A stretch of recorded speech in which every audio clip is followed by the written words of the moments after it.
All right.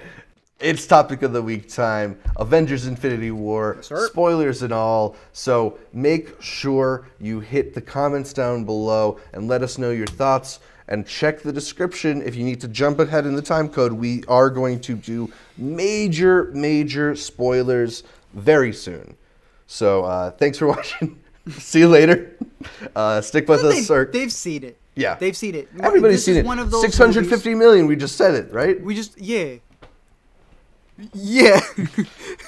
people can't pay their rent, and they're like, you know, nah, it's okay. Yeah, Avengers is coming. Seeing it twice opening weekend. Yeah, I gotta go see it. I gotta go see it twice. Yeah. If you wanted to see it and you cared about spoilers, chances are you've already seen it. Exactly. But you've still already been warned, just in case you had something else going on. It's fine. It's understandable. Life happens. But life also brings you Avengers Infinity War, which is the third installment, the finishing of the third phase. I almost want to say, I believe like it's almost leaking a bit, and we still got Ant-Man that's coming out. But yeah, I mean, I guess we still need this conclusion, Avengers 4, but yeah. A whole lot happened here. A whole lot of people are gone. Right off the bat, I've made several videos on this. Right, Yeah. I've done my Let Me Explain videos, breaking down just my emotions on the movie right there. I've made my review. Sponsored by Marcus Cinemas, the best cinemas in the Midwest. But I also got another video that I'm editing and should be out by the time you guys are seeing this, about what I truly feel. We'll touch upon it here. My theory is, you know, the A to Z so gets super pretentious when we talk about what it's about. You being the complete opposite demographic of this thing.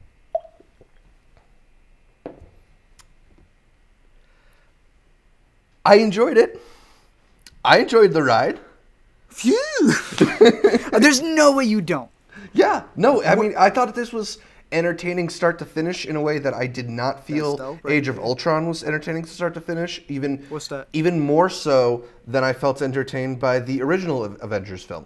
I thought there was a lot going on here, and I thought that somehow the way that they were able to balance all these people... That's commendable. Yeah, just as a feat of filmmaking, I mean, it's this weird thing where, you know, you have all this baggage going in because you've seen all these movies before, but yet they somehow manage to balance the personalities. And as someone who doesn't consider themselves a big Marvel person, that I'm able to notice when Red Skull shows up and understand that's like a big thing. We in spoilers? Man, we're obviously in spoilers. I thought we talked. Oh, when Red Skull came in, I thought that man's contract was up. Well, I think did you see it's a different actor playing Red Skull.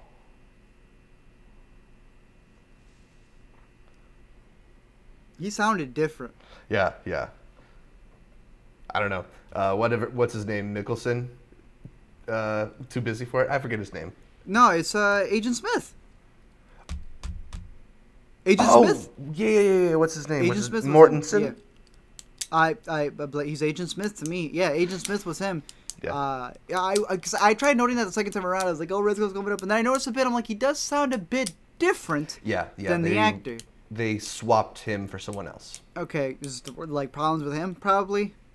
Whatever it was, he's back. Yo, Red Skull's back. That scene alone, first of all, you're not even like, you're like, whoa, he's back. And then something else happens in that scene that obviously makes you go, all right, cool.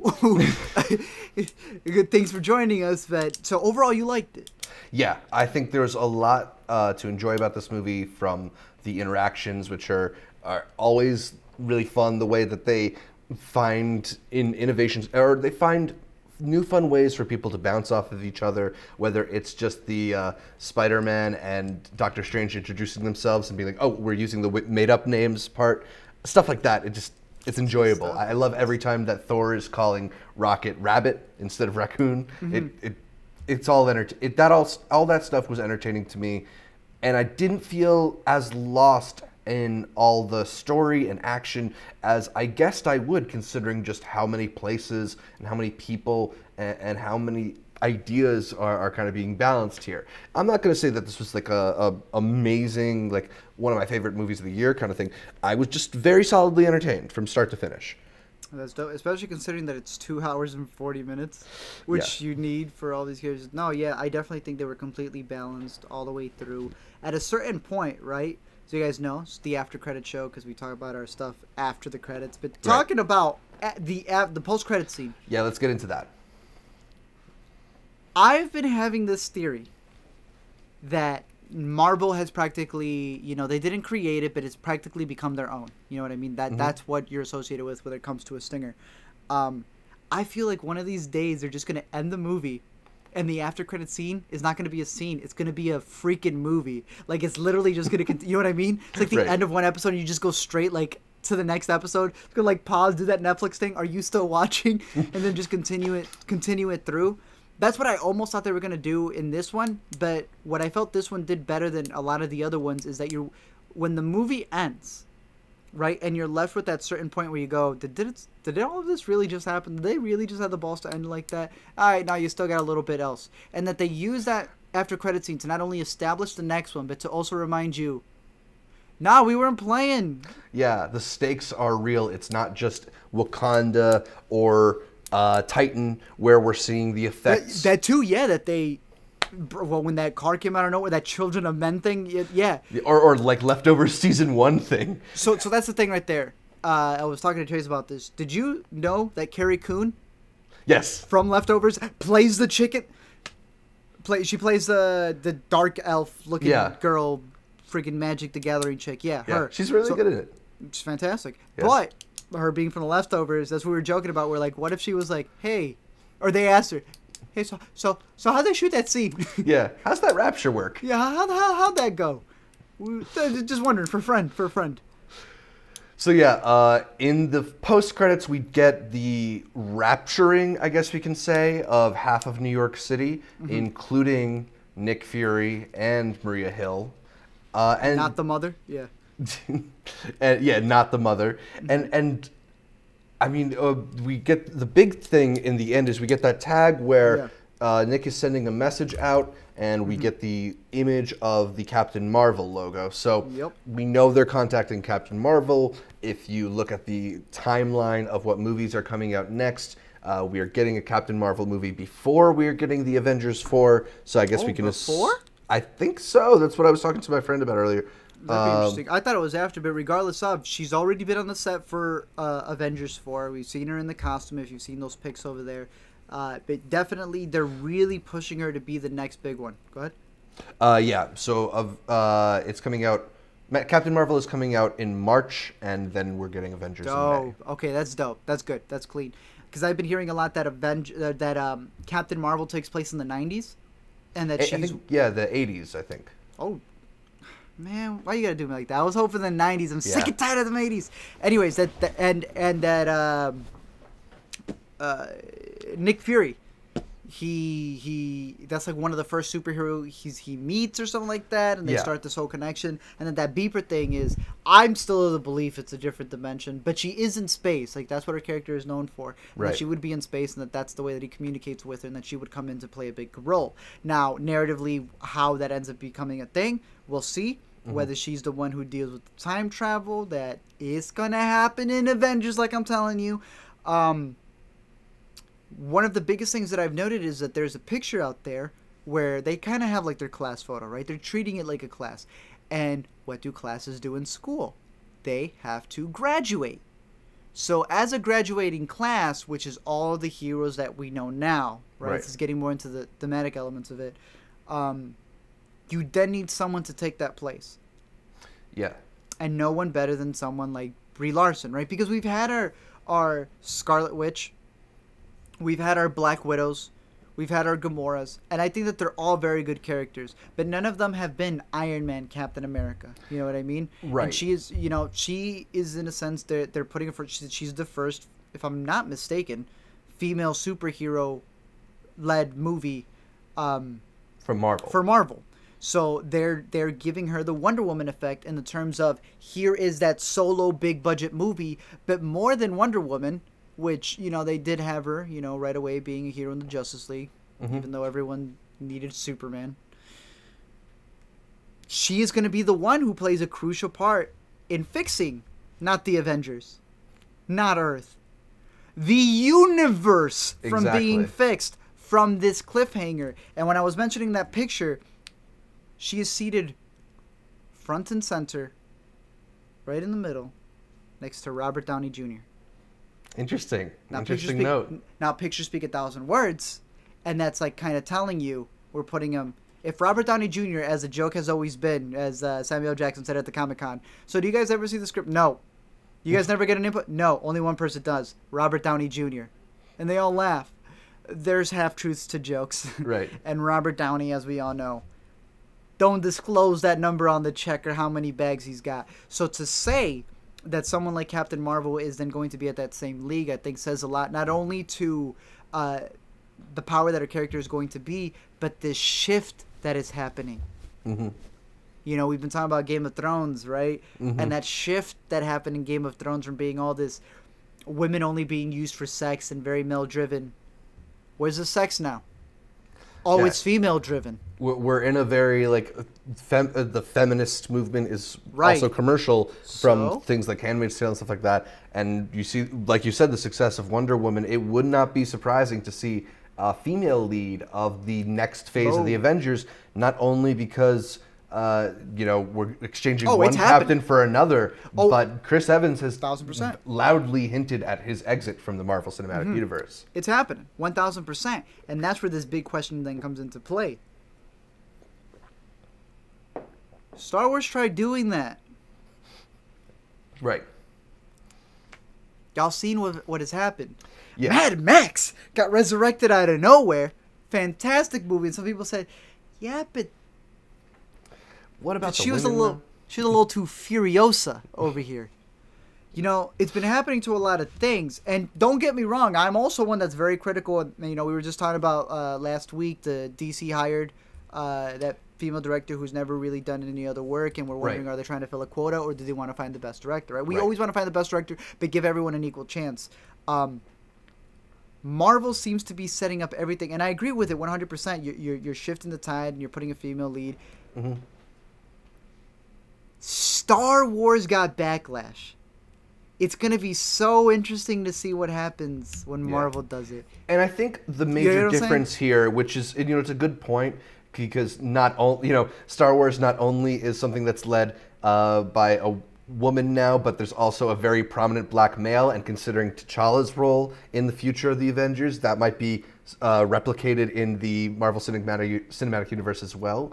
So I would not be surprised to see some parallels. I think the big difference here is Star Wars came out of 30 years of being away, essentially. And not counting the prequels, or then it'd be 40 years. It came out of nowhere to sort of switch up the story and switch up the people involved. Marvel has done a really amazing job of organically shifting and growing and bringing people in, and it feels natural. It feels like everybody is part of a larger thing. So that if Captain Marvel was to slide into this prominent role, I don't know if it would feel like a takeover the way that some people reacted to Star Wars, to Ghostbusters, That's to things like that. 1,000% exactly how I feel. And that leads me to believe they've known this from the beginning. There was an idea. As cheesy as it sounds to some people, I honestly think that's where it's going. And it's who's going to die, all these different things, how it goes. That's always entertaining. That's always very interesting, right? But that idea of Star Wars tried doing it, and it got backlash. So many other things. You mentioned Ghostbusters and different shifts that start happening, and they get that backlash. Marvel's almost like, y'all want to do it quick? We take our time. Yeah. And what have we always said? We were just mentioning earlier in the podcast about the Apu thing. Right? We were talking about Black Panther when we had those discussions about how media does, for some people, portray a certain demographic when they don't interact with that demographic, right? So right now, Marvel has built their plateau, that they have built their thing to be that is going to be the influence for the next generation. And I highly think, give you a little snippet for the video that should be out already, but right now, as of this moment, my biggest thing is I think that Marvel's biggest thing that they're trying to push is that Last Jedi thing of Last Jedi ends with anyone can be a superhero. Right. The legends, don't hold them up too high. Don't hold up Iron Man, Captain America too high. Because anybody can be a hero. You can be a hero. And we're going to change the face of what a hero is. Captain Marvel. She's wearing green, which obviously has to do with her comic origins, but it also means brand new beginning. Mother Earth, all those different things that you want to put into it. And I started seeing a theme throughout all of the movies about parenting. Right? And it wasn't just that it was parenting. It was that they were always the ones being parented. None of our heroes have kids. And Thor is 1,500 years old. But they all have daddy issues. And at a certain point, it's like, of course this is going to be... Everyone has parents. But to specifically have the 1,500-year-old never have a kid, but daddy issues. The 40-year-old rich billionaire never have a kid. But still, talk about having a kid and still have daddy issues. Oh, let me get to that. That's what I'm talking about. But he had that, right? He's got, living in his parents' shadow. Gamora, don't have kids, but she got a little bit of daddy issues. Star-Lord, daddy issues, and what he did to his mama. Had to kill his dad. Spider-Man, ain't even got parents. Uncle Ben issues. But he got Uncle Ben issues, right? There's all of these people who have these parental issues, and then you got the stuff that always deals with history, what's been rooted in with Hail Hydra. I don't know if we're still doing that, because that just seemed to came and went. Yeah, it's kind of gone now, isn't it? It's kind of gone now, just dissipated. But yeah, all of those things, that's always been the case. Then Hawkeye is the first superhero with a family, and he retires.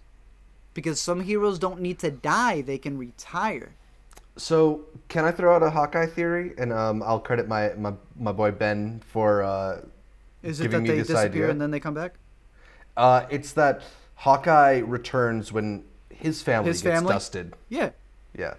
No, that's 1,000% what's going to happen. Okay, cool. Easily, yeah. No, we'll give a shout out. Who said it? Ben Silveria. Yeah, that was Ben's. It was Ben's idea. 1,000%. Cool. No, I agree with him. That's exactly what I was thinking. I said... Because now we're in an interesting situation, and if we're going to kind of backtrack a little bit and talk a little bit about actually what happens at the end of the movie, where so many of our heroes have been eliminated. It's gone. Except for pretty much the original OG 5 cast. And a couple others. You're getting it back down to the basics, back down to the people who started is so it all. Cool.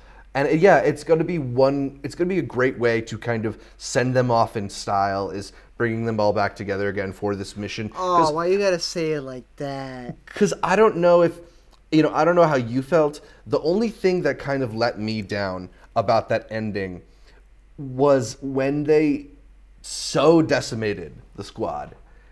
It made me realize there's no way that any of these things are going to stick. Yeah. When you saw Black Panther go, and you said, yeah, that's absolutely... When I saw Black Panther go, I said, all right, y'all playing. Yeah, exactly. Y'all playing. Black Panther's gone. Okay, I guess we're not getting that sequel then. Right, yeah. Oh, Spider-Man's going. Tom Holland, y'all got to relax right there. I saw it the second time around, and there is no reason for Tom Holland to have done what he did. Okay? He didn't have to do the lip quiver. Uncalled for. I don't like what's happening to me. I'm sorry, Mr. I want to go Stark. home. Please don't. You need to chill, buddy. We here to watch a family film. There was a little girl who literally looked at her dad in my screening and went... I was surprised how much crying I heard around me. Bro, I'm not kidding you. When the movie ended, this little girl got up and looked at her dad and said, explain yourself. You're supposed to be taking me to... Remember I said about my rock theory? People go to have a good time at the end of the movie. The little girl went, explain this to me. Explain this to me why I'm traumatized. What was the biggest gasp in your theater? Which death? Loki, surprisingly. Really? Because that's really early. What was kind of surprising to me, the movie starts and there's a second where I'm thinking, like, did I accidentally walk into an Avengers 4 screening? Like, everybody's dead on the ground. They get rid of Loki. They get rid of Idris Elba. Like, they were getting off to a really efficient start there. Yeah, that's how I say you need to introduce a villain. He don't come in and say his plan. He comes in and boom. Oh, your favorite villain so far? You're dead. Yeah. How do you become the best villain? Kill the best villain. But that thing with the OG Avengers. Right. There's been set leaks. they've shown Thor back in his original hair from 2012. Captain America in his original suit from 2012. They're all holding these like things. It's led to believe that they're going to come in with time travel. I'm a big time travel fan. I don't know the conundrum it's going to build. It's going to be very interesting to see how that plays out. But your phrasing of bring the old team back together for like one last hurrah, that is heartbreaking, because that's exactly how I think. The big thing being that we think these characters are going to die. Do you? We're going to kill everybody else. Right. Yeah, that was one of the really interesting things. You know, we spent months speculating, like, who's going to die? It's probably going to be Cap. It's probably going to be Iron Man. Yeah. Oh, it's got to be one of the originals. Their contracts have to be up by now. And they just get rid of everybody else. To then bring everybody else back and go, of course we knew that was going to... And then actually do the permanent death. And then actually do the permanent death. Yeah. So, speaking of that idea of permanent death... we believe there's going to be some kind of backtracking, because we know we're going to get T'Challa back, we're going to get Spider-Man back. Are we going to get Gamora back? Are we going to get Loki back? See, so that's some of the most interesting stuff, because it's going to be... Because in my belief, I feel the way that it's going to go is that one of the superheroes, be it Captain America or be it Iron Man, I don't think Iron Man's going to go. I think Iron Man's going to retire. As we said, there's that theory. He had the dream about having a kid. Pepper Potts calls him...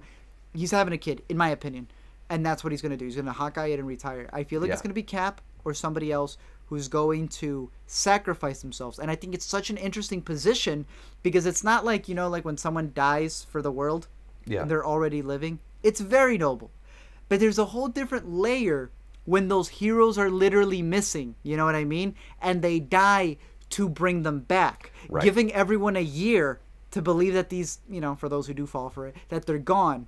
And then kind of making an ultimatum, right? Of one character. I'll pause it. Sorry, I gotta back up. Did you? Are you good? Yeah, I don't know why that cut suddenly, but go ahead. All right. Of one character coming in and making that decision to sacrifice themselves for the rest of them. So then it puts the audience in a position of going, all of these characters who are disappeared are Captain America. Then he makes the sacrifice, and it really feels not like, oh, he died for the world. He died to bring these characters back, and every time you go to the screens, you go... Marvel. Exactly. So you'll go to Spider-Man 4 and you go, this one's for Cap. Dude, you perfectly. He died for Marvel to continue. Yeah. That is such a crazy way to establish the fourth movie. I don't know if Gamora's coming back. Yeah. I don't know if Loki's coming back. But I mean, Zoe Saldana's got a whole bunch of Avatar movies to film, so I don't know if that's got anything to do with it either, but would not be surprised if she's not back. Would not be surprised. Avatar or The Godfathers? would not be surprised if Tom Hiddleston's not back either. They've used a lot of him. He said he's done. Did he? Okay, so... I mean, he's been... Yeah, practically... Yeah, and like you said, you know, at some point, you know, we gotta replace the villains with new ones and move forward a little bit. I think it's gonna be good to kind of freshen up the slate in that regard too. But yeah, there's definitely no way that they're getting rid of all those people who've been dusted. I'm pretty sure Bucky is got a long future in the Marvel Cinematic Universe as well. There's also a little bit of an interesting thing that we didn't actually kind of get the Hulk in this movie, despite what we see in the trailers. Was that something that bothered you? What bothered me was never getting that scene. Yeah, that shot, which was the badass shot of the trailer. Right. So I'm waiting for that shot. It not only does it not happen, but like you said, the Hulk never happens either. Somebody else had mentioned something else when Thanos says the line, "I don't usually consider destroying the world as being fun, but this puts a smile on my face." He smiles at the end of the movie, but he never says that line. The trailer, however, at the same time, in the final scene, which I still think is very funny when Captain America's going, in the trailer he doesn't have all the Infinity Stones. He's got like 2, which they clearly opted out so people, you know, who dissect every trailer wouldn't go super crazy. I like that. I'm a fan of that. I am a very big fan of that because that requires a little bit of extra work, kind of, to make sure that doesn't slip in. In terms of the other one, I'm going to be battle continues in Wakanda? Was that just caught? I guess. Well, the thing is, I feel like they had to maybe make that shot specifically for the movie because they know Hulk's not going to be in the battle at that point. They have to, right? So they're putting the Hulk in there just to get people excited about the Hulk? I don't get it. Yeah, it seems like manipulative in a way that's not necessary. Yeah. It's weird. I don't know. It's weird. Yeah. You want to talk about some favorite moments? For sure. Like I've been saying, funniest character in the movie is Drax. I think he's delivered some of the best lines. The Where Gamora. Why Gamora? Yeah, Why Gamora, I still think is one of the funniest lines. Yeah. One of the ones that really crept up on me on the last one was the "You're one sandwich away from being fat." it really gets. It's funny. The Jesus, who's your master? What am I supposed to say? Jesus. Yeah. It's funny stuff. The Guardians definitely delivered in the comedy element. Oh, easily. Favorite character, Thor. I would go the same. Thor was great. Yeah. And it's really funny how Thor has gone from my least favorite of the Avengers to probably my favorite Avenger. Oh my god, yeah, man! I feel like that coach who like sees the kid going from nobody to like I feel so proud of him, dude. Because I thinking of Thor 2 makes me fall asleep, right? Like that'll probably cure my insomnia watching Thor 2. And then I'm obviously a huge fan of Thor 3, and then just in this movie, the speech he gives, I think it's very underrated. That speech he gives of 1,500 years old and I've killed twice as many men. Oh, you're not ready. Actually, no, I'm great. I'm good to go. All of these people are dead, and he can't beat me. He hasn't beaten me twice. That chipper attitude while he's super down. Yeah. He's gotten really, really good at doing that. I'm down, but I'm not out thing. Yeah. That like. I know this is a bad spot, but I'm going to determine my way through this. And there's kind of like a gravitas, but a comedy to it too. Yeah, it's funny, but it's also inspirational in a sense. Yeah. Where he's like, well, I got nothing left to lose. He's like, so if I die, I die. And then he's got one of the best entrance scenes later on when they should have played Immigrant Song. But we all know they're probably still like Ragnarok made money. All of it went straight to Led Zeppelin. Exactly. I mean, I was hoping that Korg would show up, but I guess that's asking a little bit too much. Yeah, that's asking a little too much. I wish, but yeah. Your favorites?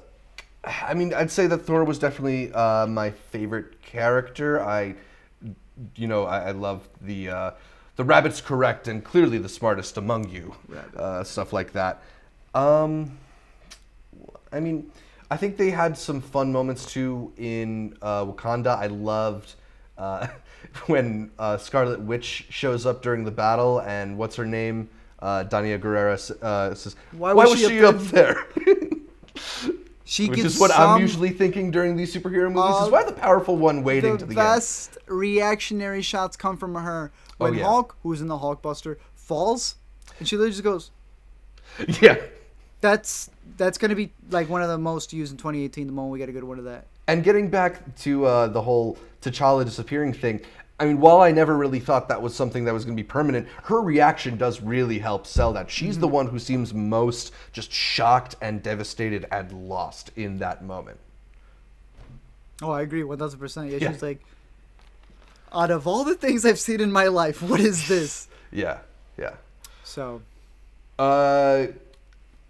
I like Peter Dinklage as a giant. That was cool. I didn't. You didn't? I didn't. I don't know what it was. I do like his delivery on the line where it says, "Yes, that is what killing you means." Fantastic. Yeah. Great. I thought that was one of the most boring parts of the movie. Even though I can see that. Even though it has one of the best payoffs. So, if that means anything. Least valuable Avenger. I'm going to go Doctor Strange. Because, for all he does, he kind of just hands over that time stone, bro. Like, did you not get it? 1 million or 14 million, however much it was. I know someone's going to correct me. 605 different outcomes. They survive in one.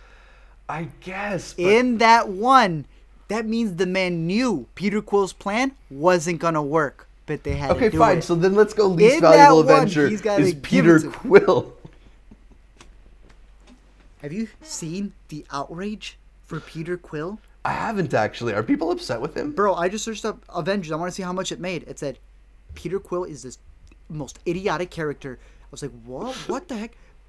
People are outraged on this idiotic event. I was like, what? They are upset as can be. Well, trust me, when I saw it the second time, you ever see that? Right? You already know what's going to happen. But right. When Peter starts getting like it's lubed up and he's about to get it off, I was like, ooh. Knowing that I was going to come back in this close. Mm-hmm. And it's kind of dumb. It. Star-Lord ruined the whole plan. Let's be completely honest. As K-Dot said in XXX, someone does something to my family, I'm going to shoot the dude. I mean, you know what I mean? Yeah. People keep forgetting that. People keep forgetting that, yeah. People keep forgetting that. I would have taken the gauntlet off and then smacked him, but yeah. Right. Another good moment I thought was the mini Femvengers team up when they had that. I mentioned it in the funny moment, but the team up between Dania, Black Widow, and Scarlet Witch I thought was a fun. That was good. Against Carrie Coon. Mm-hmm. Yeah, I think Carrie Coon. Yeah. Do you have any other moments that stood out to you? I thought it was very interesting to put Daniel Kaluuya in the sunken place during the whole battle. You would think that they would have brought him out. Yeah. But I guess they just decided to hide him in a bunker throughout the entire thing. I guess M'Baku maybe had a cheaper quote. I guess so, but you know what? M'Baku's a baller for showing up. Mm-hmm. And especially at the end of being like, am I king now?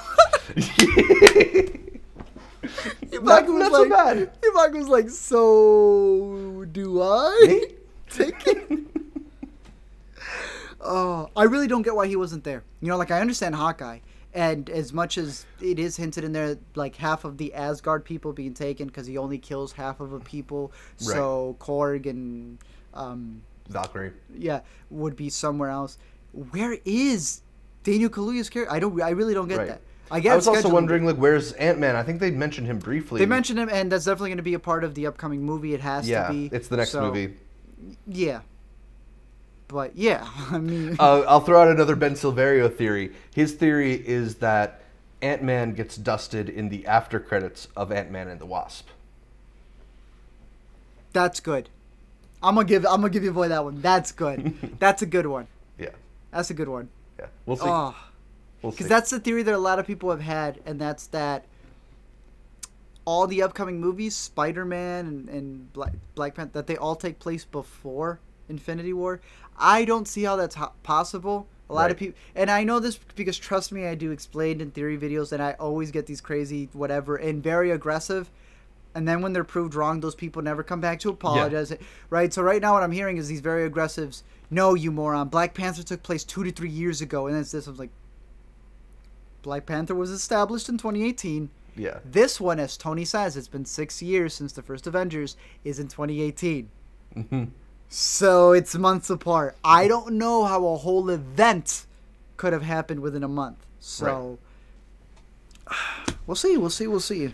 There's also the idea that they're potentially opening up the path to like multiverses and stuff like that, which I think would be smart on a company level because it allows you to maybe recast and kind of just explain it away as this is the other Captain America, or get the X-Men. Yeah, bring in the X-Men just real quick like that. So a little X-Men just.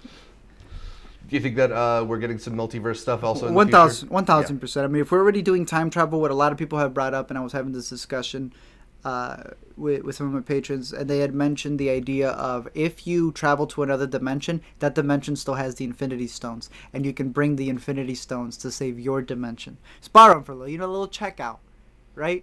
Leave your ID, go use the Infinity Stones for your dimension, bring it back. Yeah. But then we get into paradoxes, which is going to be a very interesting thing because as crazy as the Marvel Cinematic Universe is, as the slight inconsistencies that are in there, they've been slight. A paradox is a very, very, very tricky thing. Yeah, time travel can get very tricky, especially. But if they can handle bringing in a female lead to take over the Marvel Cinematic Universe, I'm sure they can handle a paradox. They can do anything. They can do anything at that point. You know what I mean? That's the hat trick right there. So. Yeah. Have to see. There's a whole lot that changed in the Avengers. I'm curious, though, is there anything about Avengers 4 that would make you feel differently about Avengers 3? anything that you're hoping they don't do going forward.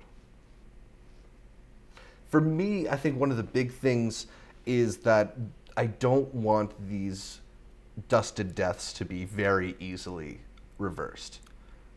Along those lines, I don't want it to be that they go back to 2012 and then just start fresh. Right. It would feel like too much of a cop-out. You know, this was such a big moment, and yeah, I never felt like they're gone forever, but to just, like, you know, I know Thanos did a lot with a snap, but that seems like too much to just switch it back. Okay, look, so here's my thing. I have a full HD copy that I'm splicing up in Premiere, trying to figure out the original Avengers, because I'm giving these guys credit that they have had this planned since the beginning. Right. And I'm trying to see where a slip up, not a slip up like an accident, but on purpose, where they can slip in. For those, I don't know if I can use Lost, but you know, in other time travel movies, when a person comes in and watches another character, right, and you remember that in the original, it just sounded like a bush passing by, and then you realize years later that no, it was that. You get what I'm saying? I'm trying to see if there's something in the Avengers. So then, and if I find something, and if they're able to connect something, that gets all of my respect and everything. So my biggest thing is that they don't do something that just starts everything anew, and everyone forgets those memories. All that needs to be retained. I want there to be a rescue, obviously, and things get better, and you bring the people back, and maybe there's a sacrifice. But my biggest thing right here is that I'm pretty sure they are not going to Days of Future Past it. Remember, yes. Days of Future Past was such a fun movie, and it was good. Captain America and Batman v Superman were very much alike. The difference thing is that I feel, and it's all about patience for Marvel, they've had this plan since the beginning.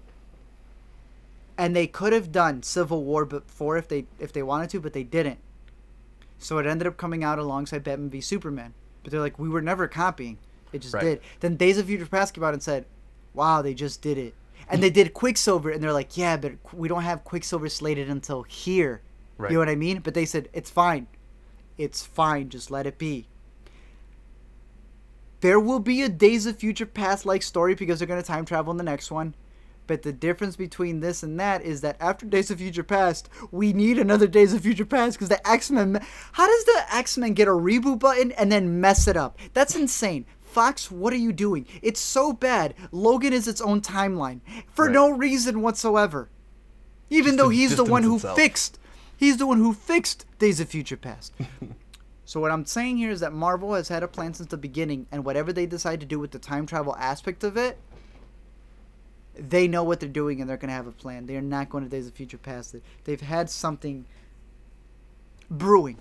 Yeah, I think one thing that's for sure when you watch Infinity War is that you can tell that there's been a lot of meticulous planning with this franchise. 1,000%. They've really figured out how to involve everybody organically, how to make it feel like one cohesive thing.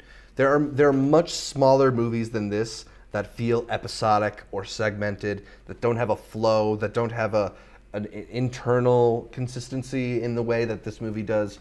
I was really impressed with Avengers' ability to do that. Even though I felt maybe it was a little overly long, I don't know where I would cut it. I don't like when people say something's too long but don't know where they would cut things. No, I think it's perfectly balanced, especially with so many characters. Yeah, so it's a pretty stunning achievement. So I'm curious to see what people think of the movie and what people think of the potential future for the Avengers. We'll move on for now. Let us know in the comments down below.